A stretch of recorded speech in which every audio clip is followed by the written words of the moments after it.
Welcome, boys and girls. It's Jim What? and Great Man Shafe here. We are going to unpack the recent Ghostbuster movie, Afterlife. Right? And yeah, I mean, there's been a lot of comments on this one on the YouTubes, and I don't know, the ones I've been seeing are pretty negative. Right? So I kind of lowered my expectations reasonably high.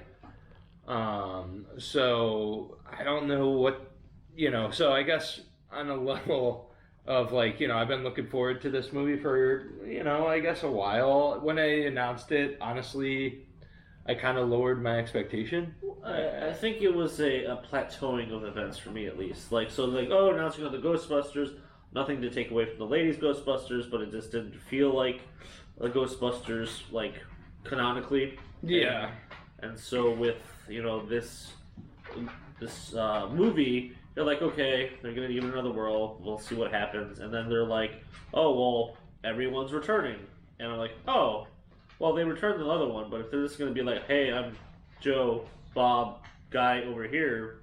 Yeah, I mean, well, no, they did announce pretty early. At least I saw it early that they were going to be their original roles. Sure. And I was like, okay, I read a lot into it just because I am a big Ghostbuster fan. It was probably one of the first franchises I really got into as a kid. Turtles, right? That was probably much more so. I mean, I don't know, pictures of me. I think I was 2 years old and I had a Ghostbuster shirt on. Nice. I mean, it was just a movie I watched always as a kid. Yeah. And it's funny to think about. It's the one movie that just kind of as I got older, it was new to me again because I finally got the jokes and stuff like that. There's things even seeing I just what was it a year or two ago, I never realized it. I just thought Peter was saying it because I never really looked at Egon or Harold Ramis in it. But when they first busted the hotel ghost, yes, Slimer, yeah, and he's writing the bill, telling him what he owes. He keeps on looking at Egon, and Egon actually, if you look, he puts the numbers on his face like that, goes like this, he's trying to incognitally, do it like that, and then he does one and then he totals that at 5,000. Right. And he's like, $5,000? If I ever knew it would be so much, I wouldn't pay it. And they're like, oh, we could return it right back in there. Anyway, so I can recite the whole movie. It's kind of weird, but anyway, I just love it. It's a good movie. I think it's one of those, hard movies to really follow. Right. Just kind of out of what it did in the first film, it was Stay Puft Marshmallow Man was a joke, literally a joke, right? Because it's there's one point he's like I'm completely paralyzed by 100-foot Stay Puft Marshmallow Man, and it's and as it's rumbling going at them like this, right? Running at them slowly, it's it looks ridiculous. And then there's even a moment when it finally crushes the what is it? It notices them from afar, and it actually does the Godzilla like that, and it starts really it's just kind of funny. It's just it makes fun of itself. So anyway, it's just a good movie, but this anyway, Ghostbusters 2, I don't know. How did you feel about it? I mean, as a kid, I thought it was so much cooler, so much better. But in watching it now, my dog's farting. Sorry. Oh, it's an entertaining movie. It's definitely cool for sure. But it's definitely not as good as number one. Yeah. I mean, it's definitely kind of commercialized. I mean, I just watched it yesterday actually, and I enjoyed it. I mean, when you watch it, to me it looked like you could tell they were back and they kind of enjoyed being back together doing it. Yeah. It looked kind of maybe perhaps it was kind of rushed together or cobbled together with maybe studio interference, which I think Afterlife was definitely done so.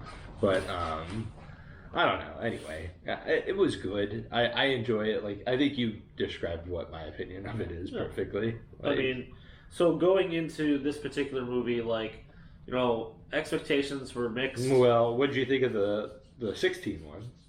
Well, I guess you did. The latest one I didn't get to finish watching all the way through till just recently. I mean, it's entertaining, but I didn't really like it. Yeah.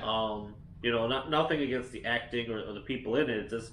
It just didn't feel like what we expected as a child watching all the other people and all that type of stuff.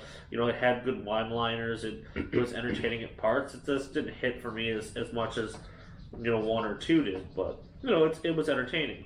So, yeah, I thought it was decent. Like, it was decent, but it was kind of a mess. Like, it felt like definitely misguided, and then you end up finding out that it kind of was. Right. But anyway. So, I mean, going into, hearing about the movie, you're like, ooh, Ghostbusters, and then ooh, like, original cast, ooh, the writer's, or not writer's son, but the producer's son involved, and, Harold Ramis. Well, the director, actually, I think. Maybe he was a producer, I'm sure. Right. But yeah, anyway, I don't know. I mean, like, this one, well, yeah, sorry, I guess I haven't said about 16. Like, I thought it was fine. Yeah. It was fine. Like, it definitely felt more like a chick flick, in my opinion. Sure. Which, whatever, fine. They had their chance. So it's like, I didn't think, it was like, I don't know. Would I watch it again? Yeah, absolutely. Right. But it wouldn't, like, the end of the movie, like, is definitely missable. Like, it's just kind of like when it goes off the rails and it kind of turns into an over the top action movie, and you're like, what? But yeah, anyway, this one. I mean, what'd you kind of think about it? Like, you heard about the original Ghostbusters. Yeah. And, So with the build up, like, you kind of have mixed feelings. You're just like, okay, it could be good, but they're redoing everything, so it could just be horrible and just a dishonor to Harold Ramis and all the other people. But the first trailer actually. Oh, I totally forgot. Did you ever play the video game? Which video game? I'm sorry, the one that came out in like. Yes, on the 360. I played that. Yes, I love that video game. I'm trying to think what year that was. Was it 2006 or something, maybe? I don't know. 360 came out in like 07, 08. Yeah. So it probably was like 2010, maybe? Yeah. Something around there. Yeah. But that one's really good. If any fan of the Ghostbusters and has never played it, like 100%, like it's really good. And in my opinion, like when they made it, they actually said it was canon. Right. They said that it was going to be canon, and like it was essentially Ghostbusters 3 that never got released. Yeah. And partially one of the reasons it was actually a story that they wrote, but they ended up canning it because it was going to be way too expensive to make it. Sure. And of course, video games, you can do so. Yeah. And so this was, I think it was the plan of Ghostbusters 2 story, actually, which it's just really good. Like, and it was actually before Harold Ramis passed away. Like, he actually did the voice and everything. Yeah. Which was pretty cool. I mean, Peter Venkman in it sounds kind of like sleepy, I guess, but everything else is spot on. Yeah. But yeah, anyway, like with this, like, I don't know. I don't know. So, I mean, there's a lot of history from both of us, collecting toys and all that type of stuff. And so when the movie was announced, I even texted Schaefer being like, oh, hey, of course Schaefer usually gets some of this stuff way before I do. So he said he knew. When the first trailer hit out, it was a teaser where the Ecto-1 kind of flares in the barn. That got me going. Not like that, but just the way you said it. Yeah. Well, it was exciting. You haven't seen the Ecto-1, or at least that iteration of the Ecto-1 in 2 decades. And so, with that said, I was kind of getting excited, and then, legitimately, the trailer seemed like a pretty entertaining teaser and a trailer. Yeah. Clearly, made me happy. From the trailer, you could kind of gather that Egon's kid and grandkids were going to take over some of the mantle, and that's about it. Yeah. Then the movie comes out. Because COVID's still a thing, going right away sometimes isn't the best option or even a feasible option. I never even really did that unless it was something that, like, you would do or something like that. Like, I haven't done it like in a long time, but I mean, I would have saw. I was actually thinking about going to see it until you were like, "Oh, you would see it," and I was like, "Hell yeah, let's go. We'll do it and we'll shoot a video." Yeah. So But I mean, anyway, reviews came out and some of them were mixed. I saw some were like, "Oh, it definitely tugs on the heartstrings," and then I saw some were like, "This is unwatchable at parts," and some other ones that were just like not that great.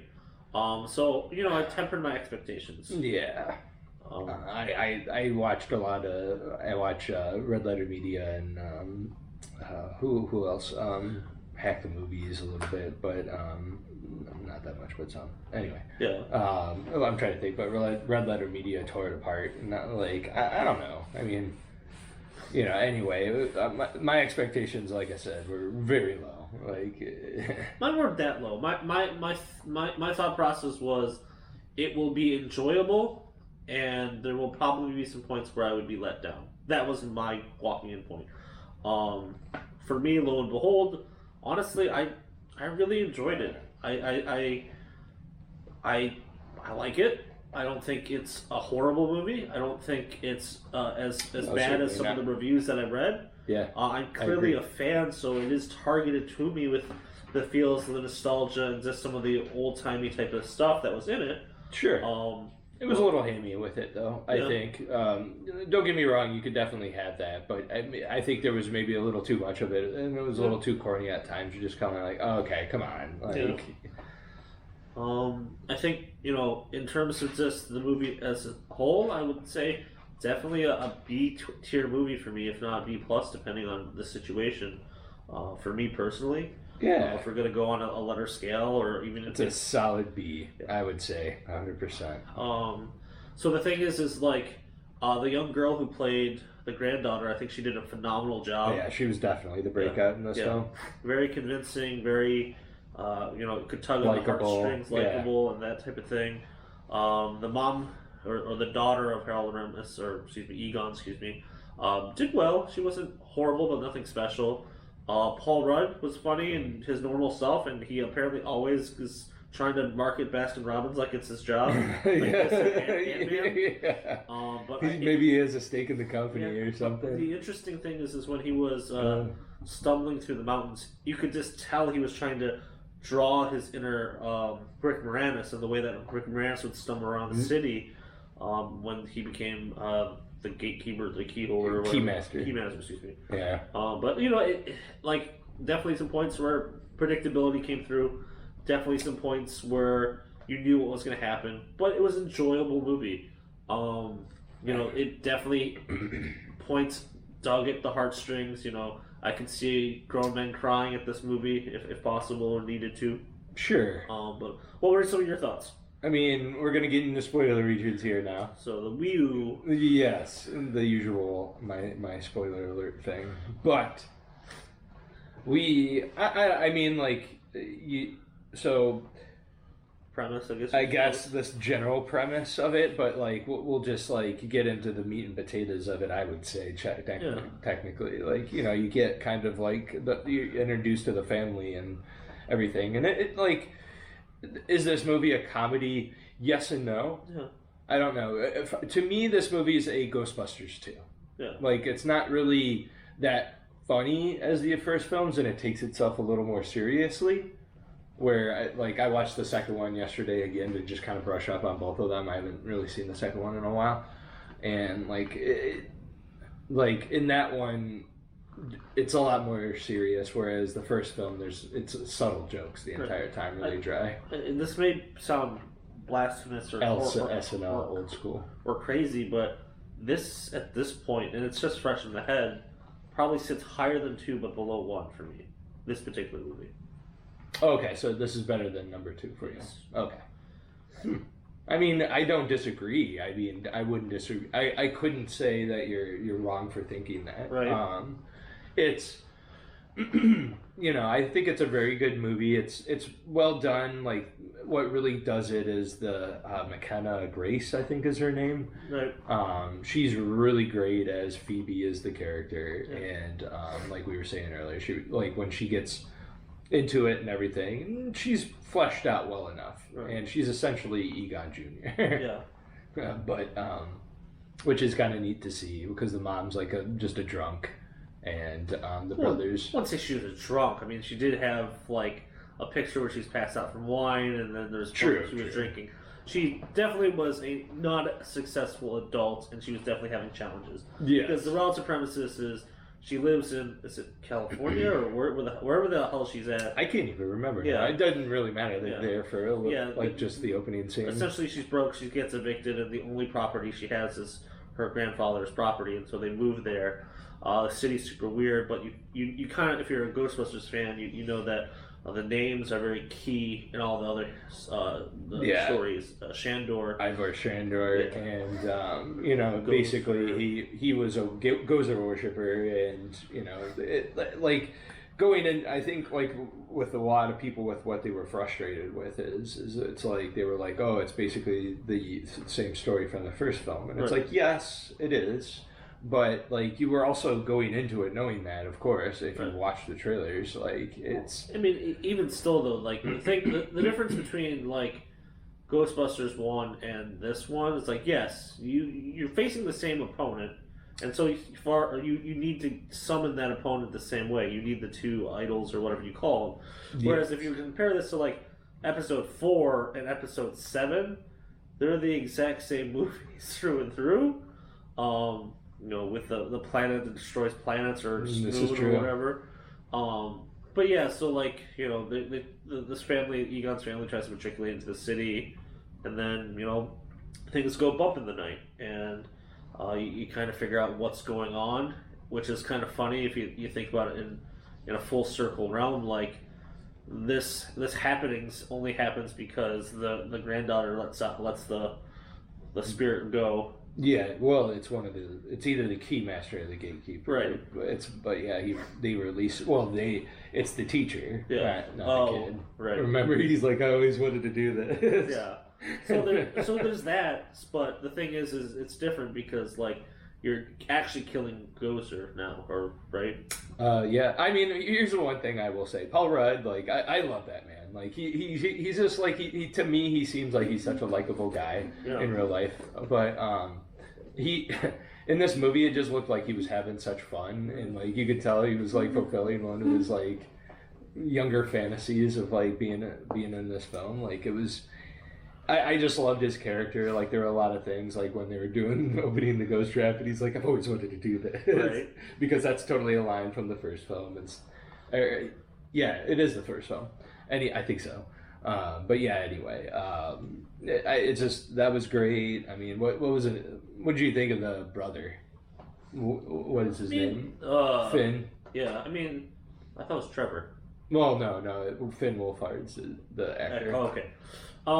He did well. I mean, I know his breakout is from Stranger Things or whatever. I haven't actually watched that before, so. Well, was he in it? Yeah. No.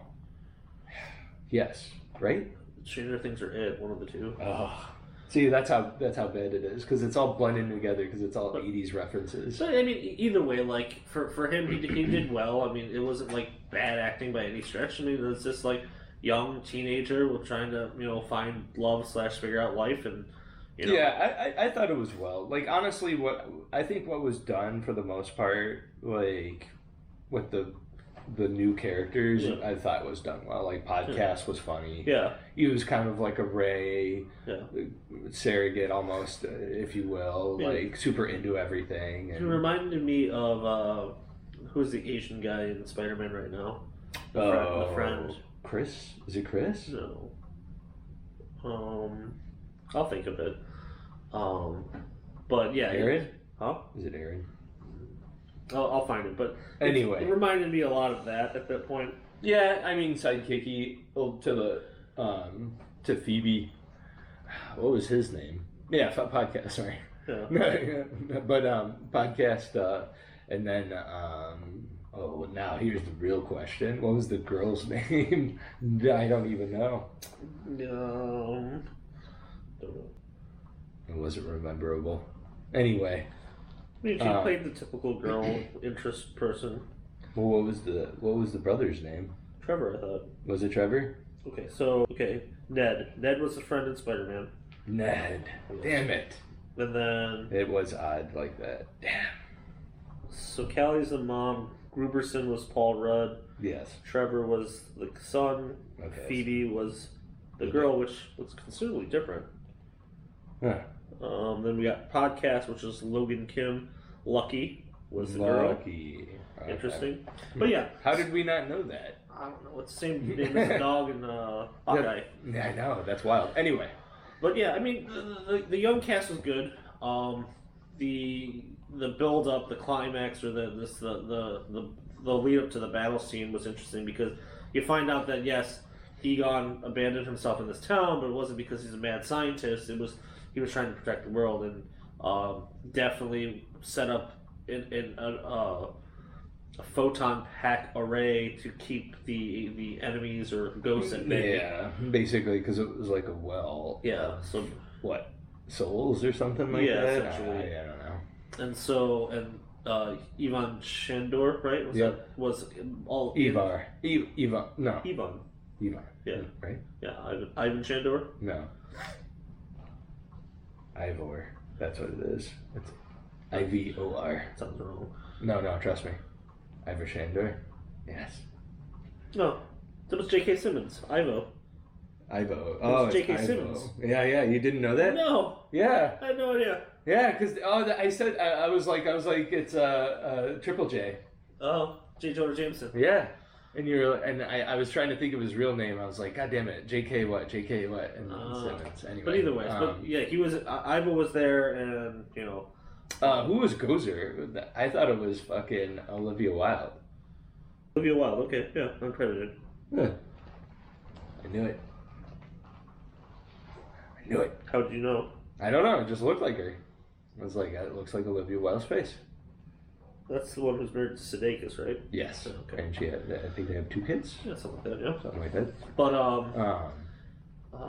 But yeah, so I mean, movie was good. It was getting building up to a climax. You reintroduce Ray, and you're like, oh, this is good. I mean, right off the rip, got Janine as like the executor of the will, essentially. Yeah, I mean, this movie was just basically one gigantic fan service letter, yeah. And like, but also done. It was done for families, for the parents that were our age and the kids that are like the new generation, like coming up. Like, it was definitely kind of like an amalgam of both of them put together, in my opinion. Yeah, I mean, I think it was a way to honor Harold and who was the other guy because the director is the son is the director, right? What's his name?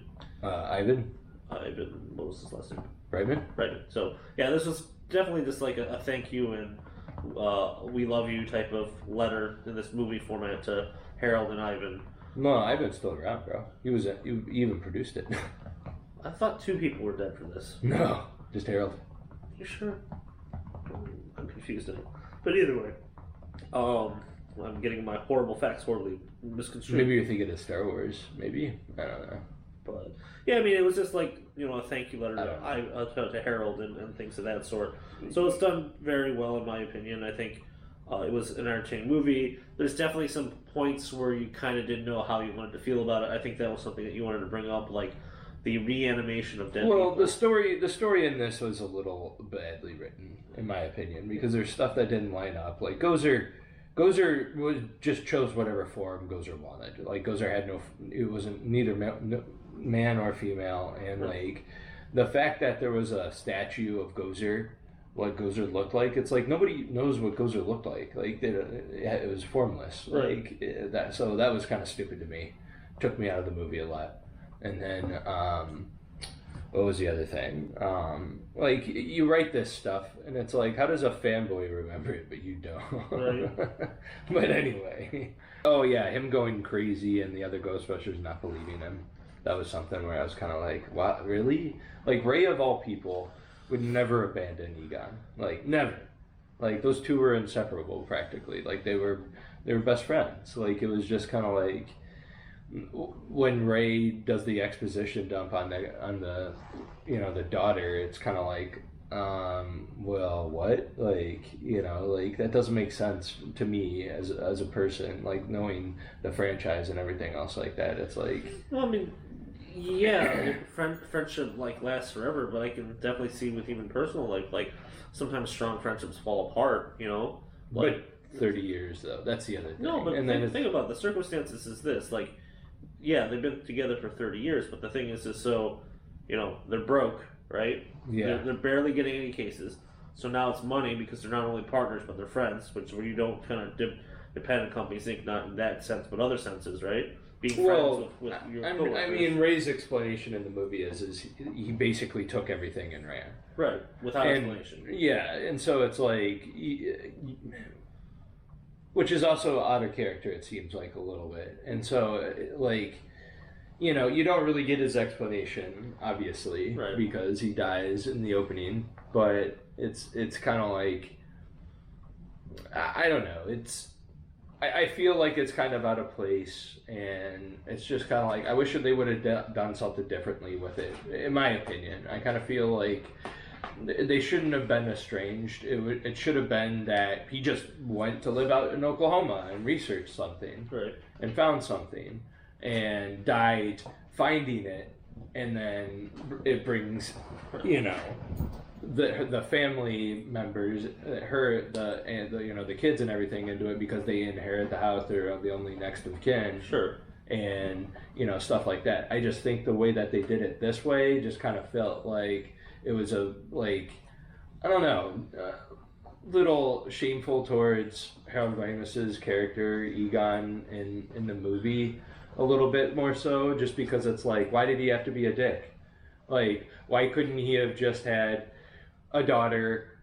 It was a bad divorce, because he got too wrapped up in his science, and she just grew up without him, and like the reason why he didn't really get to see her was because the mom was so bitter towards him, and like was like, no, you can never see your daughter. She got full custody. I figured, like, yes, it's not great, but it's simplistic wise in terms of telling this particular story. You don't need to have cutscenes with Harold. You don't need to explain even more backstory with the mom or showing court cases or stuff like that. Like, yeah, you could have just had Ray explain XYZ, but mom. This way was more powerful in the fact that, Ray at that point was just like, I don't want to talk to you. Why do I want to talk to you, little girl? Random person calling me out of the blue. And then you could just see him feeling that friendship and seeing kind of how it kind of developed and how he started to care again, and it brought that through.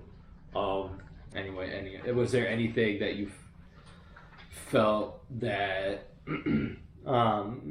felt out of the place in the story, kind of like how I did? Like, I just kind of felt it was badly written overall. I mean, it was not seamless, but the ways that they went around it made some sense. It wasn't the most logical, but it was there. I don't know, because it's like the mother, with how old she is, she seems like she's older than we are. The first movie came out when we were essentially born. Right. And so so she's got to be around in the first film, technically. And it's like, and it's never mentioned that Egon has like a baby mama or something like that, which is also kind of weird. And so it's like, if that's the case, or let's just say that, forgive me, I can't remember her first name, but I know her last name is Coon, Coon. But she, the mother character, like, if she plays a younger human being, then okay, fine. Right. But, if that's the case, then let's say, for instance, she was born after Ghostbusters 2. Right. Okay, if we're going by canon here. Right. Like, that would have been, what, 89? No, I thought Ghostbusters 2 was earlier than that. I could be wrong. No, I'm pretty sure it's 89. Okay, cool. Because it's 1990, I think, the year that they're celebrating at the end, right? I will. For New Year's? Ah. I just watched it, though. That's the bitch. Or not the bitch, but, yeah, No.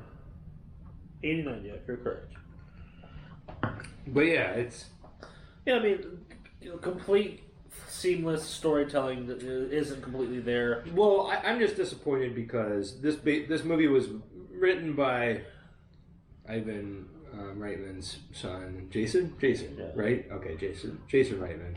And he said he had such reverence for the original story, and it's like, if that is true, then why were there just I don't know. Like I just felt like if he had such reverence for the first film, why was there so many misses in the plot line and stuff like that? Right. And then it's like if you're carrying over from the first two films, let's say. So I guess then it doesn't make sense, and definitely there's created some relative plot holes. Oh, the other thing I hated. How nobody fucking knew about the Ghostbusters. That was annoying as shit. It's just like, if they saved the world, think about how they saved technically New York.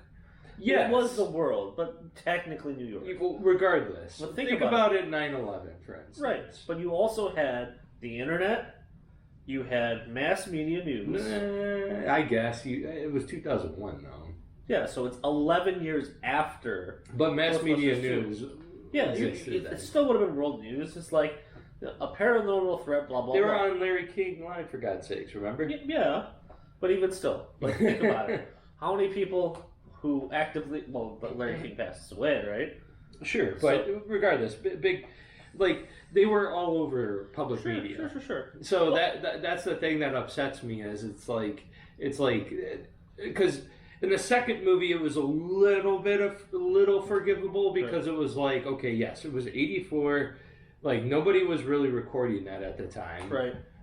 But it's kind of hard to miss a 100-foot Stay Puft Marshmallow Man. Walking Statue of Liberty. But Well, no. And I'm talking about the first film. But even still, to reflect back on now versus 89, when you have a walking Statue of Liberty filled with pink ooze. Exactly. How do you ignore that? And it got the other thing too is they got the key to New York at the end of Ghostbusters 2. If you watch the credits, like after it shows everybody dicking around this. Anyway. Therein lies a problem that's been dormant for 31 years, right? Essentially. What do you mean? You mean like there hasn't been a Ghostbusters movie in 32 years, right? Yeah. So it's hard to link everything, and it's hard to do that in a affordable. No, I disagree. In an affordable way, you're saying? In terms of I think the way that they presented it, they did a good job on it. Is it filled with loopholes? Yes, but the thing is like, if you let's say Shandor was talked about in 92 or 89 when Ghostbusters 2 was out. And this city has something named everything Shandor, and even people who are cult followers of Ghostbusters, why wouldn't they go down to Somerville? Yeah. Why wouldn't they to look around? Whatever it may be. I mean, but the thing is you need to create a story that A, is mildly believable. Yes, plot holes galore. But see, to me, it wasn't even remotely believable though, because it was just so shoddy written.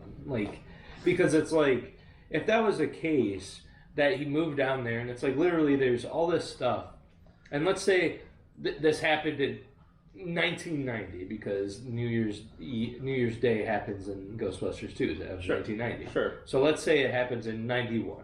Sure. Okay. At that time, sure, internet didn't exist or anything else like that. But if he found all this crap, how did he You could take a photograph and mail it. Sure. You know what I mean? That's the thing that kind of irritates me. Is it's like I get it. Maybe someone ranting over the phone, be like, yeah, okay, whatever. So is the lack of communication to Ray the more troublesome thing, or the lack of everyone knowing more troublesome? Everybody, what do you mean troublesome? Well, okay, I guess I missed it. So let's say, so Egon goes to Somerville. Yes. He's going off a hunch that there's something going on here. Yeah. He then finds said things, but then, he has left estranged Ray, his best friend. Peter's already moved on because there's no money involved, and he's essentially taking care of Sigourney Weaver's kid.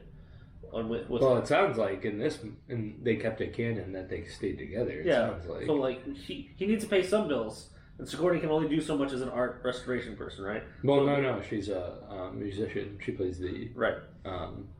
But she was part of the art restoration at No, remember she did that while Oscar was young, and Right. I just watched this in Ghostbusters 2. She even makes the passing comment that she's going to leave and go back to the orchestra So, because even, now that her schedule is loosened up. even so, bills need to be paid, right? Sure. So, and then Winston becomes some sort of accounting finance mogul, and that's where he goes, right? Because Sure. he doesn't have money at that point and finds money or makes money. He starts, he hustles. Yeah. So the thing is like, so your quartet is strong, and it starts to go in shambles, and you do such a good job that there are no more ghosts or ghost sightings, right? Mm-hmm. So now you're left to a pair, and I'm sure that the one fight wasn't the only fight between Ray and Egon, and so that there was a lot of built up tension. He probably was getting a lot of stress Sure. from his wife, like not paying the bills, or a strange wife, or he didn't know how to feel because his daughter was growing older and he doesn't have a relationship, or whatever the case may be in that backstory. But then, let's say it's like... Which they fleshed that out, I guess, while I went to the bathroom. I bought the hugest soda that they had possible, and like... Poor decision. Yeah. I mean, at 3/4 of the way through the film, I had to go to the bathroom. Right. There was no holding it back. So it showed that he actually followed her growing up. Followed her like a stalker followed her. Like, array of pictures on a board and like news clippings and shit. Yeah. So it wasn't like, hey, I'm calling, is she doing okay? Good, can you send me a birthday card with extra pictures? No, it's just like him like stalkily following. See, but that's my complaint about it all though, because it's so shoehorned, it's blatant. But like, the thing is the thing that I'm probably kind of drawing upon is the shame of not being able to support a family, the shame of having a best friend and having hard times, and you know he is mildly socially awkward, right? Just in generalities in the movies, and not knowing how to talk to someone or not knowing how to problem solve or critically think in those. Here's my opinion. I get what you're saying. I just think it was handled very poorly because it's like there were so many other avenues that I believe, and we talked about it, like where I said like they could have made it so like the wife was mean and hated him and like took the kid away, or like, you know, and just like said like, oh, you know, he's such a dick, all he cares about is science. But the thing for me then is this. So if the runtime's 2 hours and 15 minutes, and yes, you could explain that, and I'm not trying to say that it doesn't need to be in there, but if it's 2 hours 15 minutes runtime, let's say 2:10. But they did explain it though. That's the thing. They didn't explain anything about the mother. All they had was just pictures of the daughter. But but they didn't explain shit about him though, why he left or really anything else like that. All it was he left. They don't know why. He bought this dirt farm, quote unquote. You later find out that when they go down the mine shaft, that he's setting up a contraption of 4 proton packs to keep the dead ghosts from rising up to activate the Gozer temple. Yeah, basically open the gates of hell. Yeah. So the thing is like, you know, maybe like, and I'm not trying to like cover everything to make it a valid or a good movie, but the way that they go about it in my thought process is the easiest way with, yes, lots of plot holes, but easy way to execute said movie without giving like 25 extra minutes on the relationship with Egon and the wife, or baby mama, or whoever it was, or Egon and the daughter, or whatever it may be, right? I don't know. Yeah, I get you. But also, like, this movie, they don't want to keep using Ray, Venkman, and Winston. They want to move on from that. With that said, you don't want to put so much backstory that you need an explanation on every second, right? Now, the question that leads into the second post-credit trailer, but we'll get to that in a second. Oh, no. But what I was going to say, though, is I want to interject at least before you moved on. No, was like, I'm not trying to move over. Go ahead. No. Just in the effect of, like, I agree that they could, yes, they do have to do all of that. But it's like, at the same time, I think in the manner of there is a way to do it. There was a way to honor him, but also make it seamless.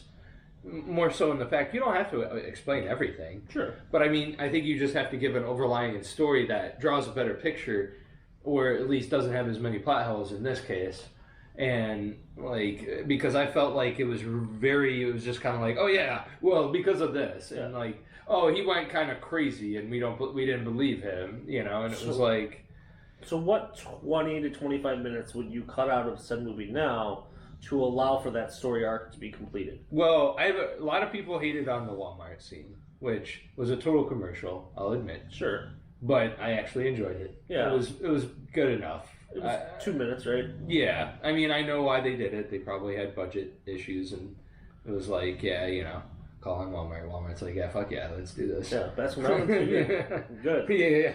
Some reason Paul Rudd likes Baskin Robbins. But yeah, it's tacos. I was thinking that. I don't know why in that movie when that happened. Like I love that part. I don't know why. But anyway,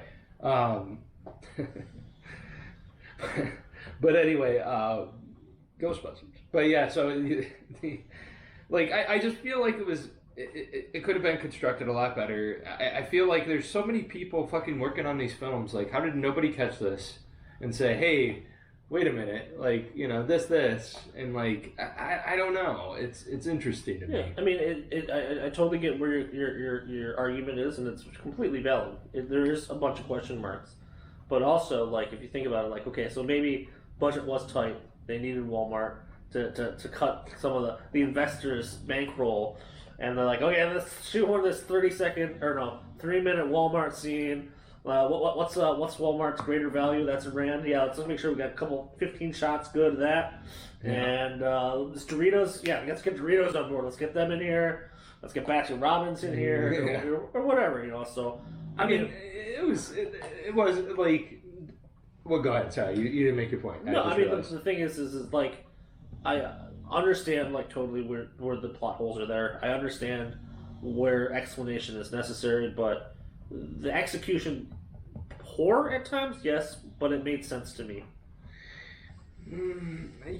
I just kind of feel like it could have been done in a way that made it so that people were honored a little bit better. Their characterization, like, I mean, if you watch it realistically, Ghostbusters is about a group of con men. Like, when you really truly kind of think about it, like they exploit a situation to make money off of it, essentially. Sure. When you really kind of look at it, and like, I don't know. One of the things that Peter Venkman says, even in the first film, is he says, the franchise capabilities are endless or something like that, and he's talking about money essentially, and because he's talking about patenting everything. Now, obviously, that was never really mentioned ever again. Everything that they made, it sounds like it was off the books and not registered and everything else. That's why they got in trouble all the time. Sure. But like if that's the case, then like it kind of makes you question like, well, why didn't they at least try to do something like that? Or maybe the craziness, maybe into your regard, then the craziness of it all kind of like the mentalness of like, because everything was unregistered, they just did it anyway, like I wonder if they even had anybody do their taxes like Louis Tully asked them in the end of Ghostbusters 1. Right.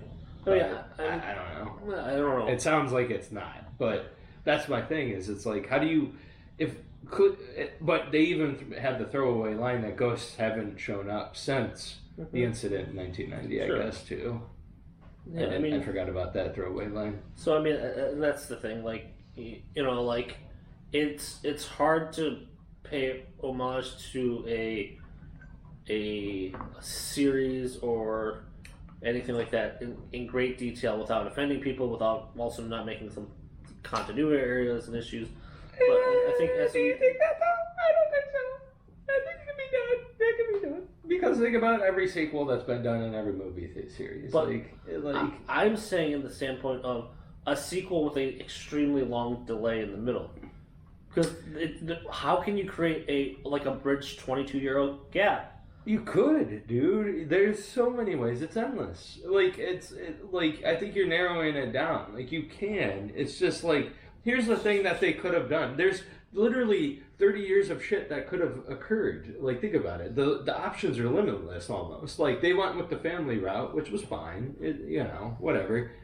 I'm not knocking that idea at all. I think it's fine. Gives it a little more heart, perhaps. But the thing that they should have probably done was make it a franchise thing. Like, oh, something's happening in Oklahoma. Right, like Ghostbusters never was shut down after Ghostbusters 2. It just business died. And so, like, Ray found a second job and everything else like that. They still had the equipment and everything else like that, but it just, there were, like Paul Rudd said in the movie, just there was no more ghosts after what happened in 1990 because they essentially put a lid on it. And so, like, what you could do then is like, say, for instance, they all go about their lives. Egon starts researching into Ivo Shandor just because he's like, I don't think we got rid of Gozer for good. And they didn't, realistically, when you think about it in the first movie, they didn't. They just banished him, or it. And so, he moves off to Oklahoma and says, hey guys, I'm going to go off and look at this. They're like, okay, whatever, And then he finally reaches out and was like, hey guys, I found it. Finally, they could have spaced it out with him moving there and actually finding it. Where in the movie, it sounds like he found it found all these monuments and everything after shortly moving there because, what was it? Ray made a throwaway comment that it was like 10 years ago. Mm-hmm. But it's like, what should have happened is he unearthed it finally, had the proof, and in the process of contacting Ray, dies or something like that. And so Ray never gets the message. Mm-hmm. And then all of a sudden, cue the family, the next of kin, and they're like, hey, you're the next of kin of Egon. Like, he has no other, so you're going to inherit this said farmland with all this stuff. I mean, it makes sense, but also you want to make sure that... And I just spitballed this, by the way. But even still, like, it would be something that all three, Aykroyd, Murray, and Hudson would have been agreed upon on being able to do something like that. Well, no, they went their separate ways. Like, that story could have remained the same. Because the Ghostbusters probably, think about it, if literally no ghosts existed after 1990, then what's the point? Because that's what happened between Ghostbusters 1 and 2. They went out of business because there was literally nothing happening. And they also went bankrupt because they got sued by the state. Sure. But there's kind of a throwaway line. Venkman says it at one point in the movie. But like that's just it. It's like, if that's the case, then you could say, okay, nothing happened after 1990. The Ghostbusters just kind of disbanded, because they weren't being paid anymore. Had to find their own careers again. Venkman maybe continued his show thing. Winston had to find something, started his own business, became a millionaire because of it. And then, then you could pinroll it into now he wants to bring back the Ghostbusters, and that's what they did at the end of this movie. And, Ray just kept on with his occult bookstore because he already had it and he enjoyed it. Sure. I mean, we're sitting in this relative position because we're not those particular people writing those storylines. No, but I'm just saying, like, how could you not, like, do you think that's a lot better than what they did, though? I think it's just difficult to execute under the circumstances of making sure that this person who is in fact dead, and yes, they brought him back in a CGI Force Ghost way, to create a storyline where, there's interactions between him and his baby mama, interaction between Ray and him, and well, no, his baby mama wasn't in the movie. Right? I know, but if you're gonna say that it was, I'm going for research, or he's doing just like a dear whatever letter, just like hitting the table, and that's how he leaves. So like, if they're probably well, that's just it. Like, it could be done. Like, it can be done in a way that it's like, okay, he wanted to hide them from something, or like I said, like, you go the easy route, like a sour ex-wife, Sure, that's an easy right, like, but easier, I think a little more gentle in my opinion than the route that they went, where he kind of became obsessive, let me put it that way. I mean, and pissed off everybody. but the thing is like, yes, Hollywood is Hollywood, and sometimes the wrong decision gets made. But like, I would assume if the people who were involved in the first two, who are now on board for this one, and going over said script, they wouldn't have chosen this particular script if they all didn't read it and all weren't on board for it. That there was something in this draft that made sense to them, whereas the writer didn't necessarily need to put in those other elements. Sure. So I mean that's the thing. Like, yeah, there are questions, but there are tons of questions in every major franchise. Well, no, I think it's sloppy. I think it, like very rough, sloppy corners, and that could have been honed down a little bit. That's all I'm saying. Like, in my opinion, I think it could have been done much better in the overall storyline of it. I think it was a little weak. I think it kind of did a disservice with Harold. That's all. And like, I think it was done very well. I think the nod at the end with him coming back and everything, it was a little uncomfortable for me. I kind of felt that way about which Star Wars movie was it where they brought back Leia, and then I know Rogue One was 9 when they CGI'd her training with Luke with yes, lightsabers. Thank you. That's what it was. Where they used, I think, her daughter as a kind of a hypothetical stand-in. Yeah. Lord. Yeah. So anyway, oh yeah. Go ahead. Sorry, I was gonna move to the next subject. But I would say, in terms of the Force Ghost or whatever you want to call it, it was nice seeing an older Harold stand there. I know that he had no part in it whatsoever, and they kind of probably doctored photos, used a lot of CGI. They might have even used his son as kind of a stand-in, if you will, for him in movements and that type of aspect. But in a lot of cases, I would have been very uneasy about that. However, I do know how much of a passion Ghostbusters was to Harold, right? And they wanted to do it for so long, but Bill Murray was notoriously a dick about it, which I don't know. Reading a little bit more and more into it, I find it's kind of Bill Murray was kind of more of a hinderment behind it all, but yeah, it's interesting to me because like I feel like if anybody else did it, it would have been very uncomfortable. But because I know Dan Aykroyd and Jason Reitman, I always want to say Ivan, kind of did this, and mostly Dan Aykroyd because I know he was such a close friend. Right. So it's like I feel like if it was okay, you would have probably understood that what Harold would have wanted, which I think they did it okay. He never spoke, which was good in my opinion. I was happy about that. Right. But I don't know. Go ahead. No, go ahead with that point. I have something to add after the fact. Oh, I was gonna go with the after the fact. I was gonna go to the next point. I would say it definitely was a way to get an emotion or an active emotion out of people who love the series. Seeing him because they did subtle cues that he was still around and still there with the light moving for his granddaughter, and even when the daughter kind of realized things and it made it to a feasibility that it tried to kind of wrap some of the story up. I wish it would have left it at that, perhaps, though. Maybe, I don't know. It's like this a unseen force. Right. But even still, like, I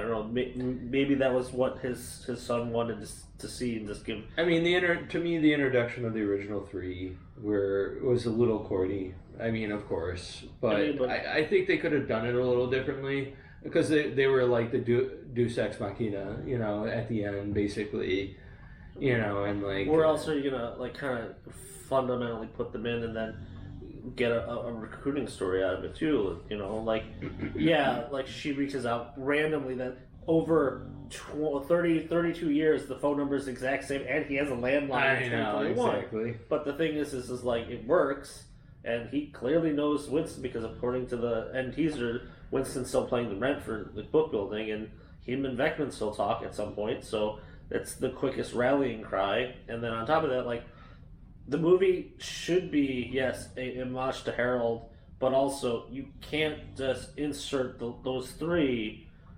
like independently, and then secondarily earlier in the movie because you want to. It's like a wand. You want to let it breathe. You want these new characters that you're paying to be the actors of. Or you mean Shepard in the new flock? Yeah. Yeah. What's the point of? Oh, we have a new Ghostbusters, but Paul Rudd's Walmart scene is removed with Aykroyd rolling in shades like Blues Brothers, rolls up in the city, is like, so you called me, what's going on? Make the fish out of water right? kind of thing. I mean, I get you. Like, I don't know. I mean, I feel like here's what I feel. I think it's been maybe they should have just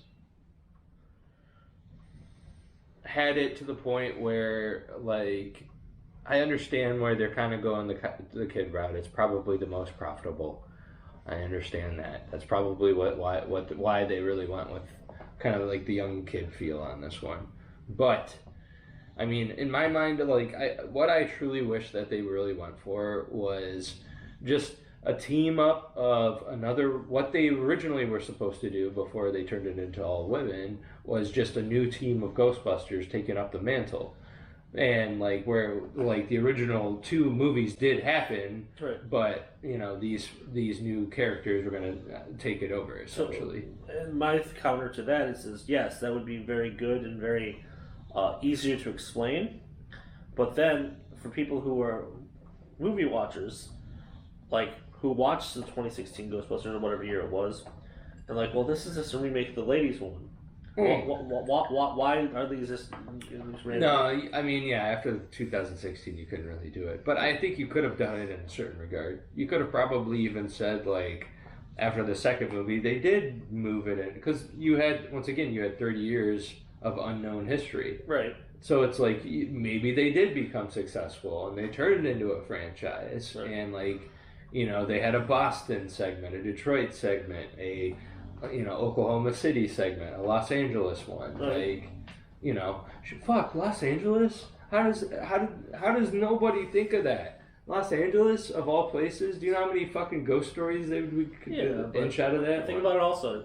Was it easier to shoot in Los Angeles for money or Oklahoma City or a random field? Oh yeah, sure, yeah. No, I agree. No, but I mean, even then, you know.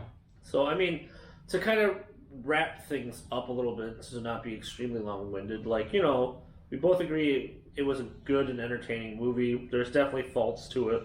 Yeah. I think for me personally, definitely touched the emotional chord when you saw Egon step foot in a spirit, force ghost, etc. For me personally, Schaefer thought it could be done a little bit differently, and then just like the ending for me was just a little abrupt. It was like over credits. But there is 2 post-credit scenes. Yeah, I was gonna where say. one is just Sigourney Weaver's intro into this series or this movie. Her appearance. Yeah, which is just a play on the first interactions with Sigourney and Bill with the cards. No, he was flirting with a student. Yes, and then Moranis was there, but No, Moranis. It was just 2 random students. Oh, okay. And then she was doing that test that Venkman was doing on those 2, and he was getting every single one of them. And then the second credit was almost end capping because you saw Janine in the beginning, now you saw her at the end, and she was asking kind of a fleshed out story from Winston, and he buys the firehouse, brings the Ecto-1 in, so it's in a recreation of, you know, Ghostbusters in New York. Is this a logical? I think it sounds like they're going to turn it into a franchise because he bought the fire station, like you said, the Ecto-1, so it's like you got the old place back. Yeah. And I wonder if he's going to change it because he talked about franchising, about how he became successful, and it's like I wonder if that's what he's going to do. He's going to turn Ghostbusters into a franchise, what it fucking should have originally been, and I think honestly, if you franchise, it'd be too hard to connect the storylines. I think it opens the gates to endless possibilities. It makes it for you could literally have a new cast every single fucking film. Now, granted, like, could it be a little too disjointed in that regard? Sure, maybe, perhaps. But you could have one connecting factor of maybe one Ghostbuster, you know, goes to the special cases. Yeah, or whatever. But do the original 3 now want to segment themselves into more films. Well, let me ask you this: because I feel like the tonality of Ghostbusters has fluctuated massively. Do you think it's a comedy still? In part, yes. Yeah. Right. Okay. Do you feel like it should continue said course? Like, because let's compare. Like, I think the comedy in this film is a lot more like the comedy in Ghostbusters 2, where it's more on the nose. It's not very subtle like Ghostbusters 1. Right. And, it's not more like facial gestures. It's not like physical comedy. It's I guess is physical, because it's the first films got a lot of physical comedy where it's like if you're not watching one person's face, you'll miss it. Sure. Like, you'll miss the joke or whatever. I mean, the thing is okay. So like, for your first point of disfranchising, it would have made a lot more sense in the aspect of telling this particular story, right?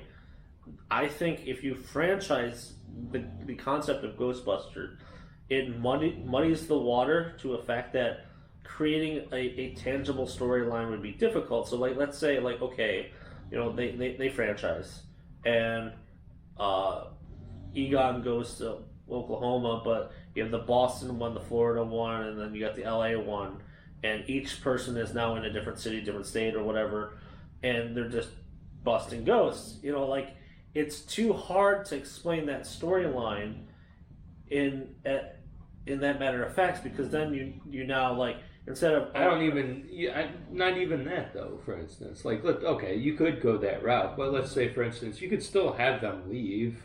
Maybe not so much Ray and Peter. Right. I'm sure, like Winston, for instance, to give you like, okay, like, because when you think about it, he was always kind of. I mean, as much as I love Winston, Ernie Hudson's great.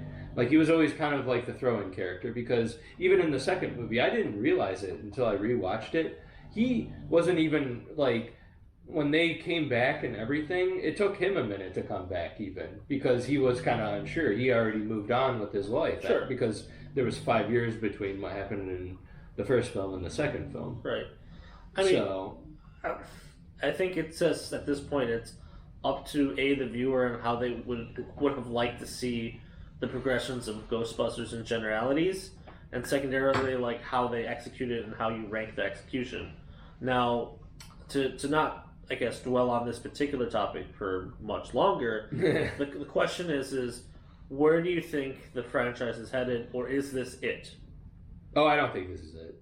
I think where the franchise is heading is what we kind of talked about is now they're going to go. That what was the original plan always, believe it or not, after the first film is that they wanted to go international. Sure. Believe it or not, that was always kind of the plan. Mm-hmm. I think Ghostbusters 2 was actually supposed to take place in Paris at one point. Mm-hmm. It was written as such, but it was just severely over budget, so they canceled it.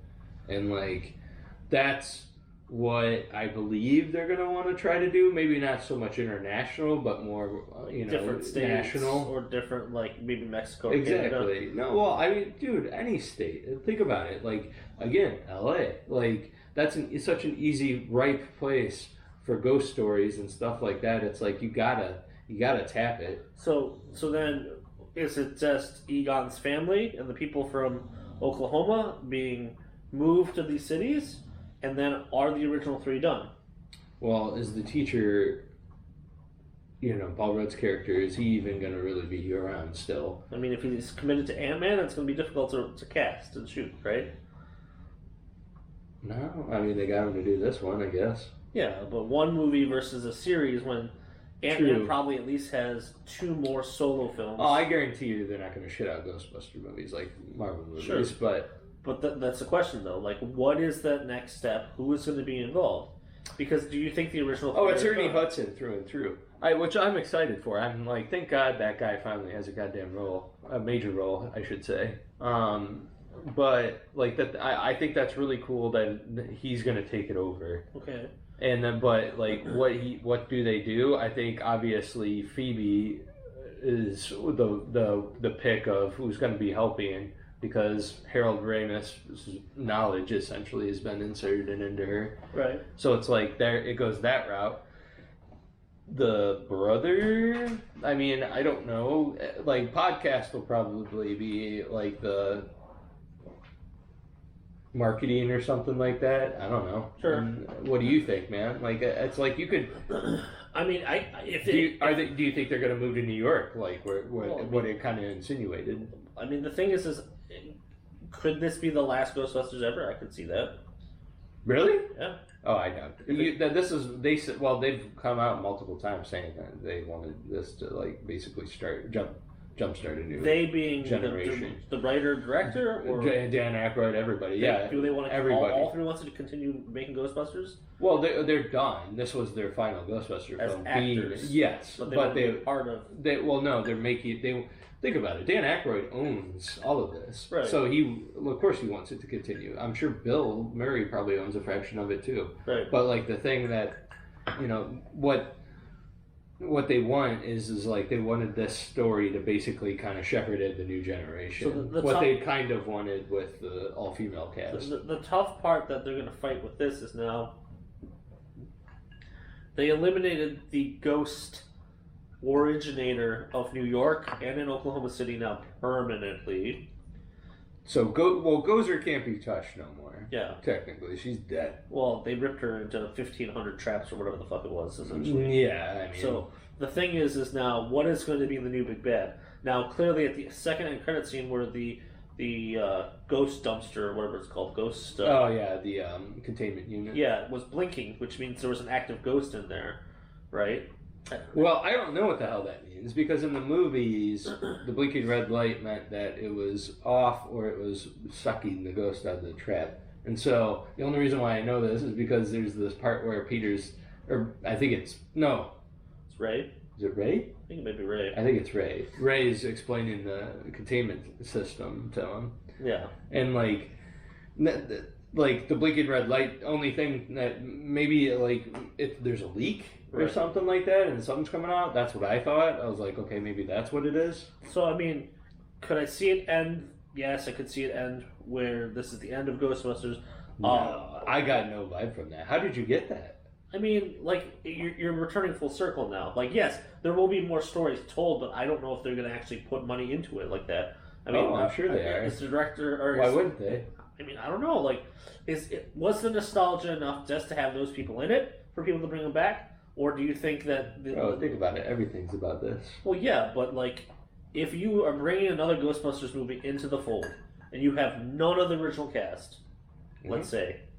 Will that draw enough people in? This is what the Creed was to the Rocky movies. Yeah, but I didn't watch Creed. Oh, dude, they're fantastic. But yeah, like with this film, I thought the way it was treated, it was fine. Like where it could go, I think they're definitely, I know for a fact they want it to be a franchise now. Sure.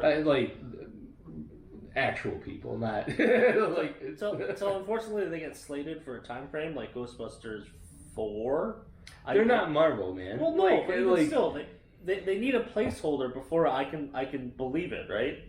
Well, word of mouth. Well, but you got to think too. Like, Sony still owns all of what Ghostbusters is, regardless. Sure. Yes, Dan Aykroyd owns the rights, but Sony owns them.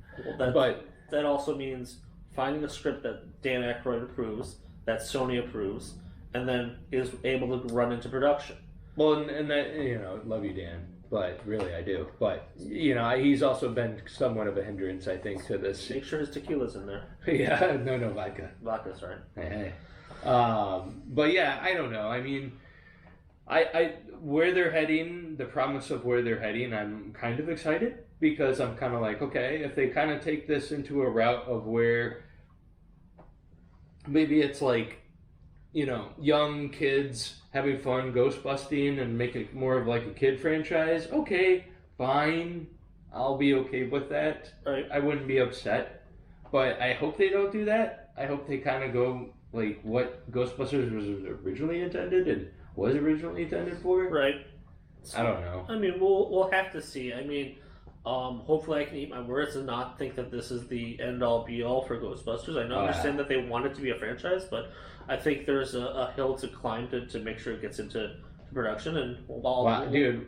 All right, so 16 was a bomb financially, Sure. but yet they still made Afterlife. What? Right. 3 years after it bombed? But the investors were under the understanding that the 3 were coming back in some capacity, and it's getting the approval of one of the 3 and the writers and the producer of the original. Whereas the girl one had some approval from some people, but also was... Everybody signed off on it. Okay.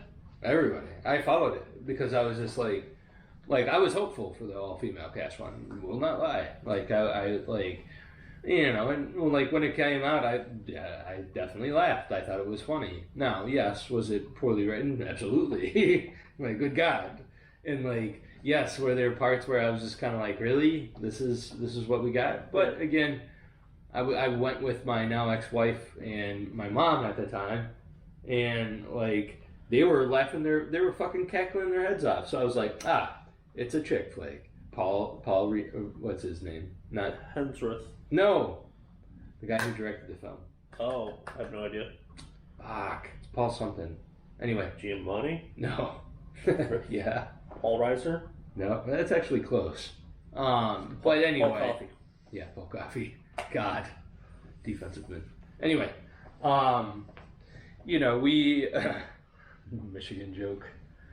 But yeah, I don't know. I'm excited. I think it's good. We've talked about this probably way too long. If you're still watching, congratulations. Actually, I've seen videos out there that are a lot longer than this one. I don't know how they talk longer as long as this. I got a lot to say about it, I guess. I just keep trying to push it along so we're not continually talking about one topic. I guess. That's my one thing. But I don't know. Anyway, but overall, anything you want to finish up with? B quality movie. Don't know what's going to happen. Hopefully, we can revisit this once a new Ghostbusters is announced. We can open up this bag and talk about it some more. I think it's happening regardless, but And then I can eat my words and we'll have that conversation. Thank you so much for watching. Like, subscribe. We'll see you next time. Later, guys.